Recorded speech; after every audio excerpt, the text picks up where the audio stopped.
안녕하세요. 최윤입니다. 전능한 힘 활용하기. 전능한 힘 활용하기. 영상화란 마음의 그림을 그리는 과정이고, 그림은 당신의 미래가 드러남에 있어 하나의 원형으로 작용하게 될 틀 혹은 꼴이다. 원형을 명확하고 아름답게 만들어라. 두려워하지 말고 원대하게 만들어라. 당신에게 제약을 가하는 것은 바로 자신뿐임을 기억하라. 당신은 비용이나 물질의 제약을 받지 않는다. 공급은 무한한 존재에게 맡기고 상상 속에서 마음껏 원형을 만들어라. 먼저 상상 속에서 존재해야 다른 곳에서도 나타날 수 있다. 그림을 분명하고 깔끔하게 그려서 마음속에 굳게 간직하라. 그러면 그것이 점점 당신에게 더 가까이 오게 될 것이다. 당신은 자신이 바라는 존재가 될 수 있다. 이것은 잘 알려진 또 하나의 심리학적 사실이지만 안타깝게도 읽기만 해서는 바라는 어떤 결과도 이루어지지 않는다. 읽기만 해서는 마음의 그림을 그리는데도 도움이 되지 않으니 실현시키기는 더 말할 것도 없다. 노력이 필요하다. 힘겨운 마음의 노동, 극소수의 사람만이 하려고 하는 그러한 노력이. 첫 번째로 할 일은 이상화이다.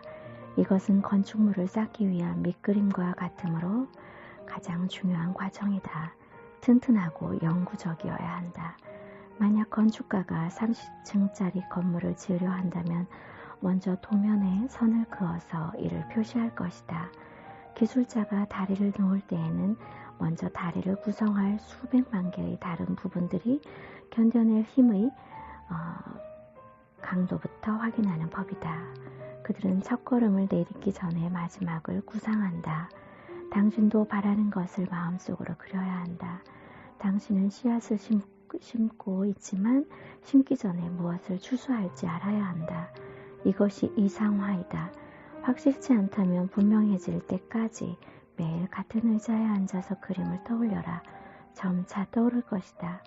처음에는 흐릿해 보이겠지만 차츰 밑그림이 형태를 취해서 나타나고 다음에는 그 얼개가 드러나며 그런 뒤 세부 사항들이 나타날 것이다. 그런 식으로 점점 힘을 키워감으로써 당신은 궁극적으로는 외부 세계의 물질화되어 나타나게 될 밑그림들을 그려나갈 수가 있다. 미래가 당신을 위해 무엇을 준비해 두었는지 알게 될 것이다. 그런 다음에 오는 과정이 영상화이다. 이때는 세부사항을 그려넣는 등 그림을 더욱 완벽하게 해야 하는데 세부사항이 나타나기 시작하면서 그것을 현실화하는 데 필요한 수단과 방법도 나타날 것이다. 하나가 다른 하나로 이루어질 것이다. 생각은 행동으로 이어지고 행동은 방법을 만들어내고 방법은 친구를 찾아내고 친구는 환경을 만들어내며 그리하여 마지막으로 물질화가 뒤따르게 된다. 우리 모두는 우주가 먼저 생각으로 존재한 뒤에 물질로 나타나는 점을 이해한다. 그리고 우리가 우주의 위대한 건축가를 따라가려 한다면 우주가 분명한 형상을 취한 것과 똑같이 우리의 생각도 형상을 취해야 한다는 점을 알게 될 것이다. 우주의 마음과 개인의 마음은 동일하다. 그 바탕과 본질에는 아무런 차이가 없다. 다만 크기가 다를 뿐이다. 건축가는 자기가 지을 건물을 영상화하여 자신이 바라는 대로 그 건물이 만들어지는 모습을 떠올린다. 그의 생각은 그 건물이 최종적으로 취하게 될 즉 높은 형태가 될지 낮은 형태가 될지 화려한 외형이 될지 단순한 외형이 될지 결정하는 하나의 틀이 된다. 그의 영상이 종이 위에서 먼저 모습을 갖춘 뒤 나중에 필요한 재료를 활용해 건물로 완성된다. 발명가도 똑같은 방식으로 아이디어를 영상화한다. 최고의 발명가로 꼽히는 니콜라 테슬라는 아주 놀라운 것들을 만들어내곤 했는데 탁월한 지성을 갖춘 이 사람은 뭔가를 만들어내기 전에 항상 자신이 발명하려던 것을 먼저 영상화하곤 했다. 성급하게 뭔가를 만들어낸 뒤 나중에 잘못을 바로잡느라 시간을 허비하지 않았다. 상상 속에서 먼저 아이디어를 구상한 뒤 마음의 그림으로 가지고 있다가 이를 생각으로 재구성하고 향상시켰다. 전기 실험가라는 책에서 그는 이렇게 썼다. 이렇게 하여 나는 어떤 것도 건드리는 일 없이 신속하게 어떤 개념을 떠올리고 완성할 수 있었다. 가능한 모든 개선점을 보완한 뒤에 아무런 문제도 없으면 머리에서 만든 그 작품을 실제로 만들어냈다. 내가 만들어낸 제품은 늘 생각한 대로 작동했다. 지난 20년 동안 단 한 번도 예외가 없었다. 이러한 지침을 성실하게 따를 수 있다면 당신은 바라는 것들의 실상이요 보이지 않는 것들의 증거인 믿음을 개발하게 될 것이다. 끈기와 용기로 이어지는 자신감도 개발하게 될 것이다. 당신이 이루려는 목적에 무관한 생각들을 배제할 수 있는 집중력 또한 개발되게 될 것이다. 당신은 생각은 형태로 드러나는 법이다. 자신의 생각을 할 줄 아는 사람만이 대가의 위치에 올라 권위 있게 이야기할 수 있다. 명쾌함과 정확함은 마음속에서 그림을 반복해 그려야만 얻어진다. 반복할 때마다 그림은 전보다 더욱 명확하고 정확해지고 그림이 얼마나 명확하고 정확한가에 따라 외부에 나타나는 것도 달라진다. 그림은 마음의 세계에서 먼저 단단하게 자리 잡기 전에는 외부 세계로 드러나지 않을 것이다. 아울러 적절한 재료가 없을 때에는 마음의 세계에서도 가치 있는 어떤 것을 만들 수가 없다. 재료가 있으면 원하는 것은 뭐든지 만들 수 있다. 그러나 재료를 확인하라. 싸구려 옷감으로 드레스를 만들 수는 없는 법이다. 이 재료를 가지고 마음의 일꾼들이 당신이 마음속에 그려놓은 그림을 만들어간다. 생각해보라.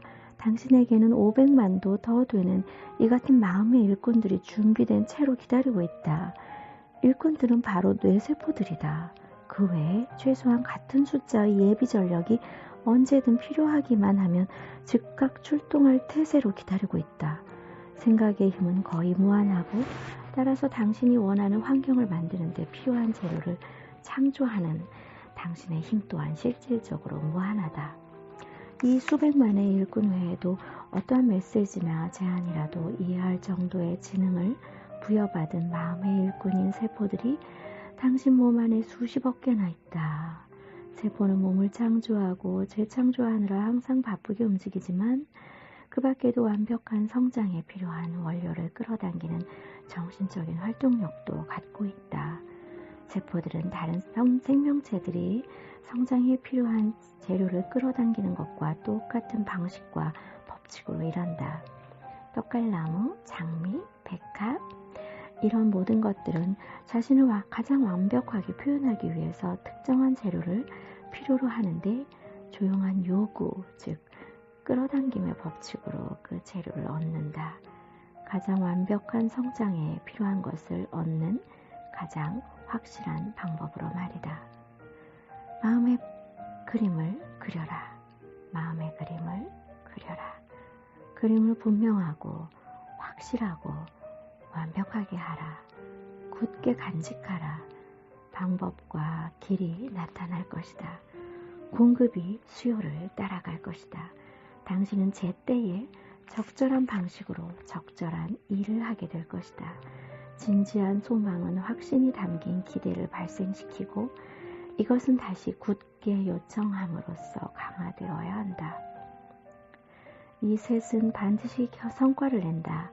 진지한 소망은 감정이고 확신이 담긴 기대는 생각이고 굳은 요청은 의지이므로 앞서 살펴보았듯이 감정이 생각에 생명력을 주고 의지가 생각을 흔들리지 않게 하여 성장의 법칙에 따라 마침내 생각이 현실화되기 때문이다.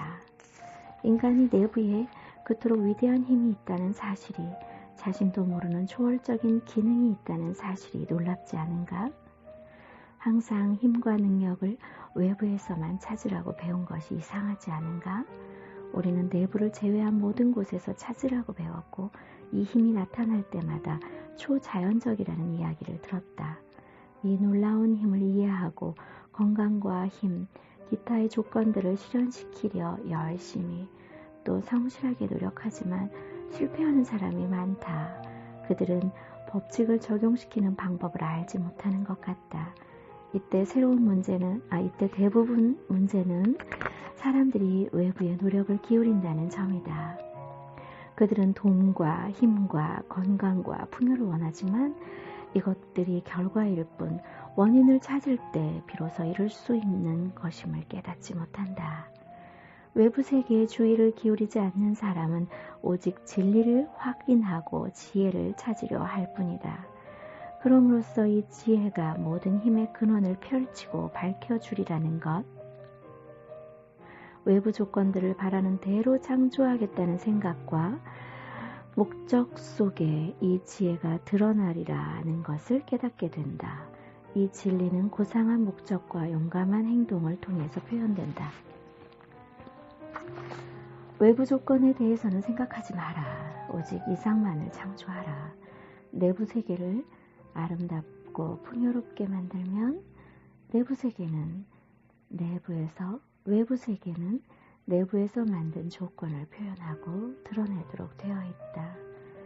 당신은 이상을 창조하는 자신의 힘을 깨달을 것이고 이상은 실질 세상에 투영되어 나타날 것이다. 예를 들어 어떤 사람이 빚더미에 눌려 있다고 하자. 그 사람은 늘 빚 걱정을 하면서 온 신경을 거기에 집중할 것이다. 그러나 생각이 원인이 되므로 결과적으로 그 사람은 빚더미에서 벗어나기는커녕 더 많은 빚을 지게 된다.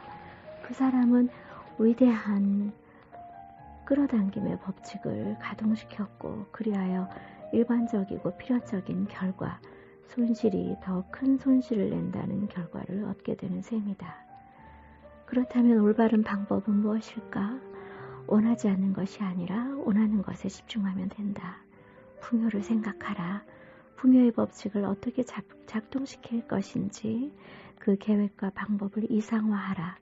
풍요의 법칙에 따라 나타날 상황을 영상화하라. 이렇게 하면 실현될 것이다. 법칙이 완벽하게 작용함으로써 결핍과 두려움을 끝없이 생각하는 사람들에게 가난과 결핍과 기타 모든 제약을 가져다 준다면 용기와 힘을 생각하는 사람들에게도 분명 풍요와 부를 가져다 줄 것이다. 이것은 많은 사람들에게 어려운 문제이다. 우리는 지나치게 걱정을 한다. 걱정과 두려움과 고뇌가 현실이 되게 하는 것이다. 우리는 뭔가 하고 싶어 한다. 돕고 싶어 한다. 우리는 이제 막 씨앗을 심어놓고서 잘 자라는지 보려고 15분에 한 번씩 땅을 파보는 어린아이와 같다. 물론 그런 상황에서는 씨앗이 결코 싹트지 않을 것이다. 하지만 바로 이것이 많은 사람들이 마음의 세계에서 하는 행동이다. 우리는 씨앗을 심어놓고 방해해서는 안 된다. 그렇다고 가만히 앉아서 아무 일도 하지 말아야 한다는 뜻은 절대 아니다. 우리는 지금까지 보다 더 훌륭한 일을 더 많이 하게 될 것이다. 새로운 통로가 끝없이 제공되고 새로운 문이 열릴 것이다. 우리는 그저 마음을 열어두기만 하면 된다. 때가 왔을 때 행동할 준비를 한다는 말이다. 생각의 힘은 지식을 얻는 가장 강력한 방법이다. 어떤 주제에 생각의 힘을 집중하면 문제가 해결될 것이다. 어떤 것도 인간의 이해력을 초월하진 않는다. 하지만 생각의 힘을 제어하여 원하는 대로 움직이게 하려면 노력이 필요하다. 행운의 바퀴가 굴러가도록 층기를 만들어내는 불은 다름 아닌 생각이라는 점을 기억하라. 행운의 바퀴가 어디로 굴러가느냐에 따라 경험이 달라진다. 스스로 다음 몇 가지 질문을 던지고 경건하게 대답을 기다려라. 당신은 가끔 내부의 자아를 느끼지 않는가? 당신은 자아를 따라가는가? 아니면 대중을 따라가는가?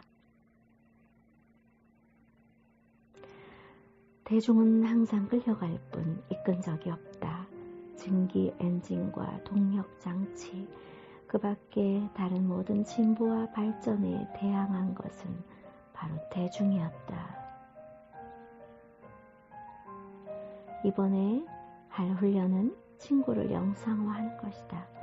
지난번에 본 모습 그대로 친구를 떠올려라. 방과 각오를 떠올리고 서로 나눈 대화를 떠올려라. 친구의 얼굴을 분명하게 떠올려라. 이제 서로의 관심사에 대해 이야기하라. 친구의 표정 변화를 살피고 웃는 얼굴을 지켜보라. 이렇게 할 수 있는가? 좋다. 할 수 있다면 친구의 관심을 불러일으켜보라. 친구에게 모험담을 들려주고 친구의 눈이 흥분과 재미로 반짝이는 것을 보라. 이것도 할 수 있는가? 그렇다면 당신의 상상력은 훌륭하다. 당신은 훌륭하게 나아가고 있다.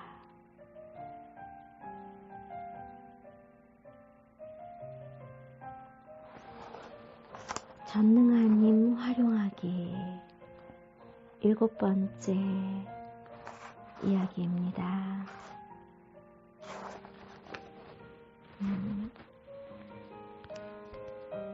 마음의 힘을 사용해서 더 큰 최고의 내가 될 수 있도록 여러분 힘차게 오늘도 나아갑니다. 응원합니다. 사랑해요. 또 만나요.